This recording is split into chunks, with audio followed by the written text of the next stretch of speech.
Punjabi national खबरां 'च आप सब नूं जी आया आखदे हां। आओ पहलां झात पाउने आ अज दीआं कुछ खास खबरां ते। अंदोलनकारी किसान हुण पश्चिमी बंगाल 'च भाजपा खिलाफ सांभणगे मोर्चा। खट्टर नूं घेरन वाले अकाली विधायकां खिलाफ हुण होवेगी कार्रवाई। प्रधानमंत्री फसल बीमा योजना तहत 4 सालां 'च निजी कंपनियां ने कमाया करोड़ां रुपया। विवादां 'च रहण दी शौकीन कंगना रनौत ने हुण महात्मा गांधी बारे कीता विवादित ट्वीट। भारत विच कोरोना दा कहर लगातार जारी। मुल्क दे 6 राज्यां 'चों 85% मामले आए सामने। ते हुण खबरां दा विस्तार। पिछले लंबे समय तो खेतां दे राजे अपने हक्कां खातर दिल्ली दीआं सरहदां ते डटे होए ने, पर मुल्क दी अन्नी बोली हो चुकी सरकार दे कन्नां ते जूं तक नहीं सरक रही। दर्जन दे करीब मीटिंगां होईआं। इन्नी वार किसानां दे सरकार नाल सिर जोड़न दे बावजूद भी कोई सिट्टा नहीं निकलिया। उधर किसान आगू लगातार मजदूरां दी किसानां नाल सांझ पकेरी करन दा सदा दे रहे ने।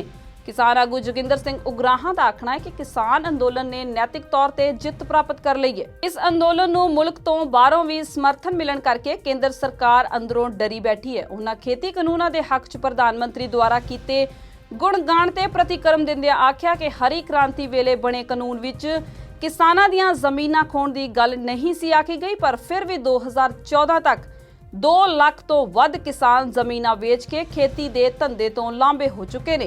जोगिंदर सिंह उगराहा ने आख्या कि हरी क्रांति नाल मजदूरां ते किसानां दा आपसी रिश्ता टुट चुका है। किसानां दा चप्पा चप्पा करजाई है। बिल्कुल उसे तरह नवे खेती कानूनां च भावें किसानां दीआं जमीनां नूं कोई खतरा नहीं दस्सिया गया, पर सच यह है कि खेतीबाड़ी का धंधा तबाह करने वाले कानून बनाए गए ने। उधर दिल्ली दी हिक उत्ते किसान पक्के मकान उसार रहे ने। मिली जानकारी मुताबक हुण तक 25 घर बनाए जा चुके ने अते आउण वाले दिनां विच 1000 तो लैके 2000 तक होर घर बनाए जा सकदे ने। इन्हां पक्कियां उसारियां बारे किसान आगू मनजीत सिंह राय ने दस्सिया कि सरकार चाहुंदी है कि NH1 उत्ते मकान ना बनाए जाण, पर जिन्ना चिर सरकार MSP दी गारंटी नहीं दिंदी, तिन्ने कानून वापस नहीं लेंदी, किसान इसे तरह दिल्ली दीआं सरहदां ते पक्के मकान बना के रहणगे। संयुक्त किसान मोर्चे दे आगुआं ने पश्चिमी बंगाल विच भाजपा खिलाफ डटन लई मोर्चा संभाल लिया है। कोलकाता पहुंचे किसान आगुआं ने एक रैली करके अपनी ताकत दा प्रदर्शन कीता अते बंगाल वासियां नूं अपील कीती कि ओह भाजपा नूं वोटां ना पाउण। मोर्चे दे आगुआं ने आख्या कि विधान सभा चोणां विच करारी हार नाल भाजपा दी अगवाई वाली केंद्र सरकार नूं तिन्नों खेती कानून वापस लैण लई मजबूर होना पवेगा। उन्होंने आख्या कि किसान असम, केरल, पुडुचेरी, तमिलनाडु अते पश्चिमी बंगाल विच सत्ता दी भुखी अते किसान विरोधी भाजपा नूं चंगा सबक सिखा सकते हैं। किसान आगुआं ने अपील करदिआं आख्या कि जेकर तुसीं सबक सिखाउण दी कोशिश करोगे तां भाजपा दा हंकार टुट सकदा है अते असीं सरकार तो किसान अंदोलन दीआं मंगां भी मनवा सकदे हां। किसान आगुआं ने कोलकाता दी रामलीला पार्क विच किसानां मजदूरां दी महापंचायत नूं भी संबोधन किया। आगुआं ने प्रेस कॉन्फ्रेंस करके अपने एजेंडे बारे भी सूबे दे लोकां नूं जानकारी दित्ती। पश्चिमी बंगाल दी मुख्यमंत्री ममता बैनर्जी नूं हस्पतालों छुट्टी मिल गई है। डॉक्टरां ने आख्या कि ममता दी हालत विच काफ़ी सुधार है अते उन्हां ने वार-वार छुट्टी देण लई जोर दित्ता, जिस करके उन्हां नूं छुट्टी दे दित्ती गई है। ममता व्हील चेयर ते बाहर आए क्योंकि उन्हां दे पैर ते प्लस्तर लगा होया है। हस्पताल दे बाहर वड्डी गिनती विच मौजूद पार्टी वर्करां ने उन्हां दा स्वागत किया। इसे दौरान तृणमूल कांग्रेस दा एक वफद दिल्ली विच चोण कमिशन नूं मिलिया ते ममता ते होए कथित हमले दी जांच करवाउण दी मंग भी कीती। वफद विच आए तृणमूल दे आगुआं ने रोस वजों अपणीआं बाहां ते कालियां पट्टियां बन्नियां होईआं सन। वफद ने भाजपा आगू स्वेंदु अधिकारी अते होरां खिलाफ शिकायत कीती है। उन्हां ने दोष लगाया है कि ममता दे हमले दी सच्चाई दबाउण लई स्वेंदु ने फर्जी चशमदीद अगे कीते ने। पश्चिमी बंगाल विच 27 मार्च तो शुरू होने वालियां विधान सभा चोणां लई कांग्रेस पार्टी ने अपने स्टार प्रचारकां दा ऐलान कर दिता है। पार्टी हाईकमान ने पंजाब के मुख्यमंत्री कैप्टन अमरिंदर सिंह अते साबका मंत्री नवजोत सिंह सिद्धू समेत अपने 30 स्टार प्रचारकों की सूची जारी की है। कांग्रेस के कौमी जनरल सकत्तर KC वेणुगोपाल वालों भारत के चोण कमिशन के सैकटरी नूं भेजे एक पत्र दे विच ਇਹ लिखिया गया सी कि इंडियन नैशनल कांग्रेस के ये आगू लोक प्रतिनिधिता एक्ट 1991 की धारा 77 तहत पश्चिमी बंगाल विधान सभा चोणां के प्रचार लई पश्चिमी बंगाल जाणगे। जिक्रयोग है कि पश्चिमी बंगाल विच पहले पड़ाव तहत 27 मार्च तो वोटां दा अमल शुरू हो रहा है, जो कि 8 ਪੜਾਵਾਂ ਤਹਿਤ ਮੁਕੰਮਲ ਹੋਵੇਗਾ ਅਤੇ 2 ਮਈ ਨੂੰ ਨਤੀਜੇ ਐਲਾਨੇ ਜਾਣਗੇ। ਕਾਂਗਰਸ ਵੱਲੋਂ ਜਾਰੀ ਸਟਾਰ ਪ੍ਰਚਾਰਕਾਂ ਦੀ ਸੂਚੀ ਵਿੱਚ ਕੈਪਟਨ ਅਮਰਿੰਦਰ ਸਿੰਘ, ਨਵਜੋਤ ਸਿੰਘ ਸਿੱਧੂ ਤੋਂ ਇਲਾਵਾ ਕਾਂਗਰਸ ਦੀ ਕਾਰਜਕਾਰੀ ਪ੍ਰਧਾਨ ਸੋਨੀਆ ਗਾਂਧੀ, ਸਾਬਕਾ ਪ੍ਰਧਾਨ ਮੰਤਰੀ ਡਾਕਟਰ ਮਨਮੋਹਨ ਸਿੰਘ, ਕਾਂਗਰਸ ਦੇ ਸਾਬਕਾ ਪ੍ਰਧਾਨ ਰਾਹੁਲ ਗਾਂਧੀ, ਪ੍ਰਿਯੰਕਾ ਗਾਂਧੀ ਵਾਡਰਾ, ਰਣਦੀਪ ਸਿੰਘ ਸੁਰਜੇਵਾਲਾ ਸਮੇਤ ਕੁੱਲ 30 ਦੇ ਨਾਂ ਭੇਜੇ ਗਏ ਨੇ। ਉਚੇਚੇ ਤੌਰ ਤੇ ਦੱਸਣਾ ਬਣਦਾ ਹੈ ਕਿ ਕਾਂਗਰਸ ਨੇ ਸਟਾਰ ਪ੍ਰਚਾਰਕਾਂ ਦੀ ਸੂਚੀ ਵਿੱਚੋਂ ਇਸ ਸੂਚੀ ਵਿੱਚ ਗੁਲਾਮ ਨਬੀ ਆਜ਼ਾਦ, ਕਪਿਲ ਸਿੱਬਲ ਅਤੇ ਆਨੰਦ ਸ਼ਰਮਾ ਵਰਗੇ ਦਿੱਗਜ ਨੇਤਾਵਾਂ ਨੂੰ ਦੂਰ ਰੱਖਿਆ ਹੈ। ਇਸ ਤੋਂ ਇਲਾਵਾ G23 ਵਾਲੇ ਬਹੁਤੇ ਆਗੂਆਂ ਨੂੰ ਵੀ ਇਸ ਤੋਂ ਲਾਂਭੇ ਰੱਖਿਆ ਗਿਆ ਹੈ। ਬੀਤੇ ਦਿਨੀ ਅਕਾਲੀ ਦਲ ਦੇ ਵਿਧਾਇਕਾਂ ਨੇ ਹਰਿਆਣਾ ਦੇ ਮੁੱਖ ਮੰਤਰੀ ਮਨੋਹਰ ਲਾਲ ਖੱਟਰ ਨੂੰ ਘੇਰ ਲਿਆ ਸੀ ਅਤੇ ਪ੍ਰੈਸ ਕਾਨਫਰੰਸ ਕਰਨ ਆਏ ਖੱਟਰ ਨੂੰ ਵਿਚਾਲੇ ਹੀ ਸਭ ਕੁਝ ਛੱਡ ਕੇ ਜਾਣਾ ਪਿਆ ਸੀ। ਇੱਕ ਸਰਕਾਰੀ ਬੁਲਾਰੇ ਅਨੁਸਾਰ ਹੁਣ ਇਹਨਾਂ ਅਕਾਲੀ ਵਿਧਾਇਕਾਂ ਖਿਲਾਫ FIR ਦਰਜ ਕੀਤੀ ਜਾਵੇਗੀ। ਦੱਸਣਾ ਬਣਦਾ ਹੈ ਕਿ ਬੁੱਧਵਾਰ ਨੂੰ ਅਕਾਲੀ ਦਲ ਦੇ ਵਿਧਾਇਕਾਂ ਨੇ ਵਿਧਾਨ ਸਭਾ ਵਿੱਚ ਖੱਟਰ ਨੂੰ ਘੇਰਨ ਦੀ ਕੋਸ਼ਿਸ਼ ਕੀਤੀ ਸੀ। ਇਹਨਾਂ ਆਗੂਆਂ ਨੇ ਮੰਗ ਕੀਤੀ ਸੀ ਕਿ ਹਰਿਆਣਾ ਸਰਕਾਰ ਤਿੰਨੋਂ ਖੇਤੀ ਕਾਨੂੰਨਾਂ ਖਿਲਾਫ ਮਤਾ ਪਾਸ ਕਰੇ। ਅਕਾਲੀ ਵਿਧਾਇਕ ਬਿਕਰਮ ਸਿੰਘ ਮਜੀਠੀਆ ਦੀ ਅਗਵਾਈ 'ਚ ਖੱਟਰ ਨੂੰ ਕਾਲੀਆਂ ਝੰਡੀਆਂ ਵਿਖਾਈਆਂ ਗਈਆਂ ਅਤੇ ਨਾਅਰੇਬਾਜ਼ੀ ਵੀ ਕੀਤੀ ਗਈ ਸੀ। ਵਿਧਾਇਕਾਂ ਨੇ ਖੱਟਰ ਮੋਦੀ ਕਿਸਾਨ ਵਿਰੋਧੀ ਦੇ ਨਾਅਰੇ ਵੀ ਲਗਾਏ ਸਨ। ਹਰਿਆਣਾ ਦੇ ਮੁੱਖ ਮੰਤਰੀ ਮਨੋਹਰ ਲਾਲ ਖੱਟਰ ਨੂੰ ਘੇਰਨ ਵਾਲੇ ਅਕਾਲੀ ਦਲ ਵਿਧਾਇਕਾਂ ਖਿਲਾਫ ਹੁਣ ਵਿਧਾਨ ਸਭਾ ਸਕੱਤਰੇਤ ਵੱਲੋਂ FIR ਦਰਜ ਕੀਤੀ ਜਾਵੇਗੀ। ਹਰਿਆਣਾ ਵਿਧਾਨ ਸਭਾ ਦੇ ਸਪੀਕਰ ਨੇ ਇਸ ਮਾਮਲੇ ਦੀ ਉੱਚ ਪੱਧਰੀ ਜਾਂਚ ਦੇ ਆਦੇਸ਼ ਵੀ ਦਿੱਤੇ ਨੇ। ਇਸ ਦੇ ਨਾਲ ਹੀ 15 ਮਾਰਚ ਨੂੰ ਹਰਿਆਣਾ ਵਿਧਾਨ ਸਭਾ ਵਿੱਚ ਵੀ ਇਸ ਮਾਮਲੇ ਤੇ ਵਿਚਾਰ ਵਟਾਂਦਰਾ ਕੀਤਾ ਜਾਵੇਗਾ। ਗੱਲ ਕਰਦੇ ਹਾਂ ਅਕਸਰ ਹੀ ਵਿਵਾਦਾਂ 'ਚ ਰਹਿਣ ਵਾਲੀ ਕੰਗਨਾ ਰਣੌਤ ਦੀ, ਤਾਂ ਜਿੱਥੇ ਇੱਕ ਪਾਸੇ ਕਿਸਾਨਾਂ ਖਿਲਾਫ ਆਪੱਤੀਜਨਕ ਸ਼ਬਦ ਵਰਤਣ ਤੇ ਕੰਗਨਾ ਖਿਲਾਫ ਮੁਕੱਦਮੇ ਦਰਜ ਕੀਤੇ ਗਏ ਨੇ, ਉੱਥੇ ਹੀ ਹੁਣ ਇੱਕ ਲੇਖਕ ਨੇ ਵੀ ਕੰਗਨਾ ਖਿਲਾਫ ਮੁਕੱਦਮਾ ਦਰਜ ਕਰਨ ਲਈ ਮੁੰਬਈ ਪੁਲਿਸ ਨੂੰ ਆਖ ਦਿੱਤਾ ਹੈ। ਦੱਸ ਦਈਏ ਕਿ ਦਿੱਦਾ ਦਾ ਵਾਰੀਅਰ ਕੁਈਨ ਆਫ ਕਸ਼ਮੀਰ ਦੇ ਲੇਖਕ ਵੱਲੋਂ ਕੰਗਨਾ ਖਿਲਾਫ ਕਾਪੀਰਾਈਟ ਦੀ ਉਲੰਘਣਾ ਦਾ ਦੋਸ਼ ਲਗਾਇਆ ਗਿਆ ਹੈ। ਇੱਕ ਅਧਿਕਾਰੀ ਨੇ ਇਸ ਦੀ ਜਾਣਕਾਰੀ ਦਿੰਦਿਆਂ ਦੱਸਿਆ ਕਿ ਦਿੱਦਾ ਦਾ ਵਾਰੀਅਰ ਕੁਈਨ ਆਫ ਕਸ਼ਮੀਰ, ਜਿਸ ਦਾ ਕਸ਼ਮੀਰ ਕੀ ਯੋਧਾ ਰਾਣੀ ਦਿੱਦਾ ਦੇ ਤੌਰ ਤੇ ਅਨੁਵਾਦ ਕੀਤਾ ਗਿਆ ਹੈ, ਦੇ ਲੇਖਕ ਆਸ਼ੀਸ਼ ਕੌਲ ਨੇ ਕੰਗਨਾ ਤੇ ਕਾਪੀਰਾਈਟ ਦੀ ਉਲੰਘਣਾ ਕਰਨ ਦੇ ਦੋਸ਼ ਲਗਾਏ ਨੇ।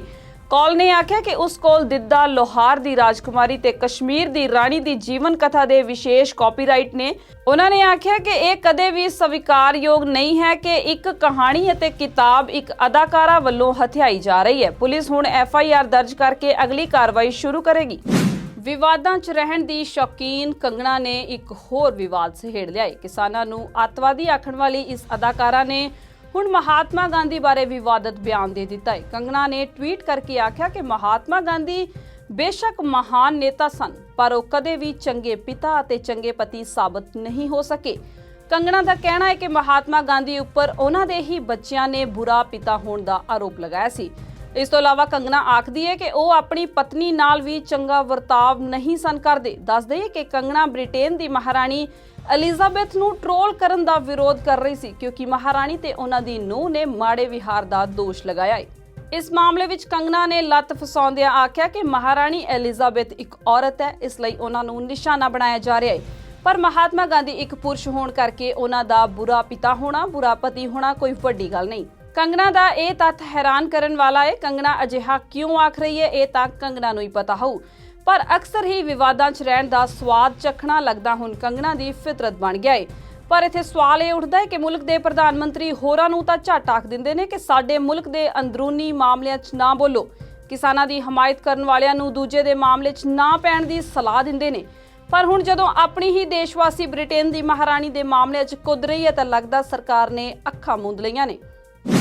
RTI ਵਿੱਚ ਖੁਲਾਸਾ ਹੋਇਆ ਹੈ ਕਿ ਪ੍ਰਧਾਨ ਮੰਤਰੀ ਫਸਲ ਬੀਮਾ ਯੋਜਨਾ ਤਹਿਤ ਨਿੱਜੀ ਬੀਮਾ ਕੰਪਨੀਆਂ ਨੇ ਪਿਛਲੇ 4 ਸਾਲਾਂ ਤੋਂ 20,000 ਕਰੋੜ ਤੋਂ ਵੱਧ ਕਮਾਈ ਕੀਤੀ ਹੈ, ਜਿਸ ਵਿੱਚ ਰਿਲਾਇੰਸ ਕੰਪਨੀ ਨੇ ਸਭ ਤੋਂ ਵੱਧ 3,000 ਕਰੋੜ ਤੋਂ ਵੱਧ ਦੀ ਕਮਾਈ ਕੀਤੀ ਹੈ। ਇਸ ਤਰ੍ਹਾਂ ਨਿੱਜੀ ਕੰਪਨੀਆਂ ਨੇ ਕੁੱਲ ਪ੍ਰੀਮੀਅਮ ਦਾ ਲਗਭਗ 73% ਮੁਨਾਫਾ ਕਮਾਇਆ ਹੈ ਅਤੇ ਕਿਸਾਨਾਂ ਦੀ ਸੁਰੱਖਿਆ ਕਵਰ ਨੂੰ ਰੱਬ ਆਸਰੇ ਛੱਡ ਦਿੱਤਾ ਹੈ। RTI ਕਾਰਕੁਨ ਤੇ ਆਪ ਆਗੂ ਦਿਨੇਸ਼ ਚੱਡਾ ਨੇ ਜਾਣਕਾਰੀ ਦਿੰਦਿਆਂ ਦੱਸਿਆ ਕਿ ਕਿਸਾਨਾਂ ਦੀ ਆਮਦਨ ਦੁੱਗਣੀ ਕਰਨ ਦੀ ਗੱਲ ਕਰਕੇ ਮੋਦੀ ਨੇ ਆਪਣੇ ਸਾਥੀ ਉਦਯੋਗਪਤੀਆਂ ਦੀ ਆਮਦਨ ਦੁੱਗਣੀ ਕਰ ਦਿੱਤੀ ਹੈ। ਬਿਜ਼ਨਸ ਟੂਡੇ ਦੀ ਜੇਕਰ ਗੱਲ ਮੰਨੀਏ ਤਾਂ ਗੌਤਮ ਅਡਾਨੀ, ਜੋ ਕਿ ਜਨਤਕ ਤੌਰ ਤੇ ਬਹੁਤ ਘੱਟ ਸਾਹਮਣੇ ਆਉਂਦੇ ਨੇ, ਉਹਨਾਂ ਦੀ ਜਾਇਦਾਦ $16.2 ਬਿਲੀਅਨ ਦੀ ਛਾਲ ਮਾਰ ਕੇ 2021 ਵਿੱਚ $50 ਬਿਲੀਅਨ ਨੂੰ ਪਹੁੰਚ ਗਈ ਹੈ। ਦਿਨੇਸ਼ ਚੱਡਾ ਨੇ ਦੱਸਿਆ ਕਿ ਭਾਰਤ ਸਰਕਾਰ ਨੇ ਪਿਛਲੇ 4 ਸਾਲਾਂ ਵਿੱਚ ਪ੍ਰੀਮੀਅਮ ਦੇ ਹਿੱਸੇ ਵਜੋਂ 44,183 ਕਰੋੜ ਰੁਪਏ ਦਾ ਭੁਗਤਾਨ ਕੀਤਾ ਹੈ, ਜਿਸ ਵਿੱਚ ਲਗਭਗ ਅੱਧਾ ਪੈਸਾ ਨਿੱਜੀ ਕੰਪਨੀਆਂ ਕਮਾ ਗਈਆਂ ਨੇ।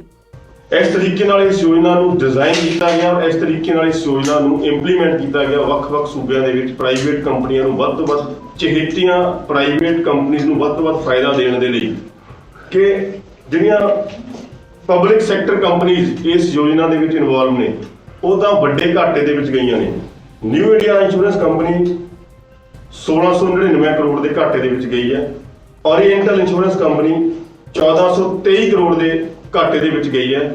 ਪਬਲਿਕ ਸੈਕਟਰ ਕੰਪਨੀਆਂ ਘਾਟੇ ਦੇ ਵਿੱਚ ਜਾ ਰਹੀਆਂ ਨੇ ਇਸੇ ਯੋਜਨਾ ਦੇ ਵਿੱਚ, ਜਿਸ ਯੋਜਨਾ ਦੇ ਵਿੱਚ ਜਿਹੜੀਆਂ ਪ੍ਰਾਈਵੇਟ ਕੰਪਨੀਆਂ ਹੈ ਉਹ ਹਜ਼ਾਰਾਂ ਕਰੋੜਾਂ ਦਾ ਮੁਨਾਫਾ 4 ਸਾਲ ਦੇ ਵਿੱਚ ਜਿਨ੍ਹਾਂ ਨੇ ਕਮਾਇਆ, ਉਸੇ ਯੋਜਨਾ ਦੇ ਵਿੱਚ ਪਬਲਿਕ ਸੈਕਟਰ ਕੰਪਨੀਆਂ ਘਾਟੇ ਦੇ ਵਿੱਚ ਜਾ ਰਹੀਆਂ ਨੇ। ਸਿੱਧੇ ਤੌਰ ਤੇ ਇਸ ਯੋਜਨਾ ਨੂੰ ਇਸ ਤਰੀਕੇ ਨਾਲ ਲਾਗੂ ਕਰਵਾਇਆ ਜਾ ਰਿਹਾ, ਇਸ ਤਰੀਕੇ ਨਾਲ ਡਿਜ਼ਾਈਨ ਕੀਤਾ ਗਿਆ ਕਿ ਬਸ ਪ੍ਰਾਈਵੇਟ ਕੰਪਨੀਆਂ ਦੇ ਖਜ਼ਾਨੇ ਜਿਹੜੇ ਆ ਉਹ ਭਰਨੇ ਚਾਹੀਦੇ ਆ।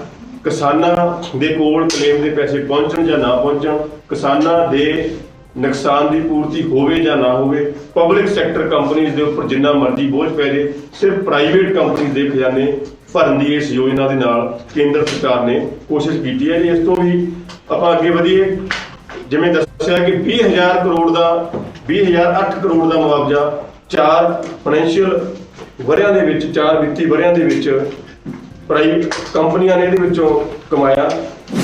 ਭਾਰਤ ਵਿੱਚ ਕੋਰੋਨਾ ਦੇ ਅੰਕੜੇ ਇੱਕ ਵਾਰ ਫਿਰ ਡਰਾਉਣ ਲੱਗੇ ਨੇ। ਸਰਕਾਰ ਦਾ ਪੂਰਾ ਜ਼ੋਰ ਲੱਗਾ ਹੋਇਆ ਹੈ ਕਿ ਇਸ ਮਹਾਮਾਰੀ ਤੇ ਕਾਬੂ ਪਾਇਆ ਜਾ ਸਕੇ, ਪਰ ਬਾਵਜੂਦ ਇਸ ਦੇ ਪੰਜਾਬ ਸਮੇਤ 6 ਰਾਜਾਂ ਵਿੱਚ ਹਾਲਾਤ ਕੰਟਰੋਲ ਵਿੱਚ ਨਹੀਂ ਆ ਰਹੇ। ਕੇਂਦਰੀ ਸਿਹਤ ਵਿਭਾਗ ਮੁਤਾਬਕ ਲੰਘੇ 24 ਘੰਟਿਆਂ ਦੇ ਵਿੱਚ 23,285 ਨਵੇਂ ਕੇਸ ਸਾਹਮਣੇ ਆਏ ਨੇ। ਇਹਨਾਂ ਵਿੱਚੋਂ 85% ਮਾਮਲੇ ਸਿਰਫ ਇਹਨਾਂ 6 ਰਾਜਾਂ ਵਿੱਚੋਂ ਹੀ ਨੇ। ਕੇਂਦਰੀ ਸਿਹਤ ਵਿਭਾਗ ਅਨੁਸਾਰ ਕੋਰੋਨਾ ਵਾਇਰਸ ਰੋਕੂ ਟੀਕੇ ਦੀਆਂ ਹੁਣ ਤੱਕ 2,80,05,817 ਖੁਰਾਕਾਂ ਦਿੱਤੀਆਂ ਜਾ ਚੁੱਕੀਆਂ ਨੇ। ਇਸ ਤੋਂ ਇਲਾਵਾ 71,69,695 ਸੀਨੀਅਰ ਸਿਟੀਜ਼ਨਜ਼ ਨੂੰ ਕੋਵਿਡ-19 ਰੋਕੂ ਟੀਕੇ ਦੀਆਂ ਪਲੇਠੀਆਂ ਖੁਰਾਕਾਂ ਦਿੱਤੀਆਂ ਗਈਆਂ ਨੇ ਅਤੇ ਗੰਭੀਰ ਬਿਮਾਰੀਆਂ ਨਾਲ ਪੀੜਤ 45 ਸਾਲ ਤੋਂ ਵਡੇਰੀ ਉਮਰ ਦੇ 12,30,704 ਵਿਅਕਤੀਆਂ ਨੂੰ ਵੀ ਕੋਵਿਡ ਵੈਕਸੀਨ ਦਿੱਤੀ ਜਾ ਚੁੱਕੀ ਹੈ। ਵਿਭਾਗ ਦੀ ਅੰਤਰਿਮ ਰਿਪੋਰਟ ਮੁਤਾਬਕ 14,64,779 ਲੋਕਾਂ ਨੂੰ ਪਹਿਲੀ ਖੁਰਾਕ ਅਤੇ 3,76,118 ਸਿਹਤ ਕਰਮਚਾਰੀਆਂ ਤੇ ਮੂਰਲੀ ਕਤਾਰ ਦੇ ਮੁਲਾਜ਼ਮਾਂ ਨੂੰ ਦੂਜੀ ਖੁਰਾਕ ਦਿੱਤੀ ਜਾ ਚੁੱਕੀ ਹੈ। ਵਿਭਾਗ ਨੇ ਲੋਕਾਂ ਨੂੰ ਅੱਗੇ ਆ ਕੇ ਟੀਕਾਕਰਨ ਮੁਹਿੰਮ ਦਾ ਲਾਭ ਲੈਣ ਦੀ ਅਪੀਲ ਵੀ ਕੀਤੀ ਹੈ। ਜੇ ਗੱਲ ਪੰਜਾਬ ਦੀ ਕਰੀਏ ਤਾਂ ਪੰਜਾਬ 'ਚ 1414 ਨਵੇਂ ਕੋਰੋਨਾ ਕੇਸ ਸਾਹਮਣੇ ਆਏ ਨੇ। ਇਹਨਾਂ ਵਿੱਚੋਂ 21 ਵਿਦਿਆਰਥੀ ਨੇ ਅਤੇ 5 ਅਧਿਆਪਕ ਸ਼ਾਮਲ ਨੇ। ਪਿਛਲੇ 24 ਘੰਟਿਆਂ ਵਿੱਚ 34 ਮਰੀਜ਼ਾਂ ਦੀ ਸੂਬੇ ਵਿੱਚ ਮੌਤ ਵੀ ਹੋ ਚੁੱਕੀ ਹੈ। ਵੱਧਦੇ ਪ੍ਰਕੋਪ ਨੂੰ ਦੇਖਦਿਆਂ ਪੰਜਾਬ ਸਰਕਾਰ ਨੇ ਸਕੂਲਾਂ ਨੂੰ ਫਿਰ ਤੋਂ ਬੰਦ ਕਰਨ ਦਾ ਫੈਸਲਾ ਕਰ ਲਿਆ ਹੈ। ਪ੍ਰੀ ਨਰਸਰੀ ਤੋਂ ਲੈ ਕੇ 12ਵੀਂ ਤੱਕ ਸਕੂਲ ਬੰਦ ਰਹਿਣਗੇ। ਸੂਬੇ ਦੇ ਸਿੱਖਿਆ ਮੰਤਰੀ ਵਿਜੇ ਇੰਦਰ ਸਿੰਗਲਾ ਨੇ ਇਸ ਬਾਰੇ ਜਾਣਕਾਰੀ ਦਿੰਦਿਆਂ ਆਖਿਆ ਕਿ ਸਿਰਫ ਅਧਿਆਪਕ ਹੀ ਸਕੂਲ ਆਉਣਗੇ। ਜੇਕਰ ਇਮਤਿਹਾਨਾਂ ਨਾਲ ਸੰਬੰਧਿਤ ਕੋਈ ਵੀ ਮੁਸ਼ਕਲ ਵਿਦਿਆਰਥੀਆਂ ਨੂੰ ਆਉਂਦੀ ਹੈ ਤਾਂ ਉਹ ਸਕੂਲ ਆ ਕੇ ਅਧਿਆਪਕਾਂ ਨਾਲ ਵਿਚਾਰ ਵਿਮਰਸ਼ ਕਰ ਸਕਦੇ ਨੇ। ਦੱਸ ਦਈਏ ਕਿ ਕੋਰੋਨਾ ਦੇ ਵੱਧ ਰਹੇ ਫੈਲਾਅ ਨੇ ਸੂਬਾ ਸਰਕਾਰ ਨੂੰ ਫਿਕਰਮੰਦ ਕੀਤਾ ਹੋਇਆ ਹੈ। ਪੰਜਾਬ ਦੇ 8 ਜ਼ਿਲ੍ਹਿਆਂ ਵਿੱਚ ਨਾਈਟ ਕਰਫਿਊ ਲਾਗੂ ਕੀਤਾ ਗਿਆ ਹੈ। ਇਸ ਦੇ ਨਾਲ ਹੀ ਖਬਰਾਂ ਦਾ ਬੁਲੇਟਿਨ ਖਤਮ ਹੁੰਦਾ ਹੈ। ਮੈਨੂੰ ਸਵਲੀਨ ਕੌਰ ਜੱਸੜ ਨੂੰ ਦਿਓ ਆਗਿਆ। ਧੰਨਵਾਦ।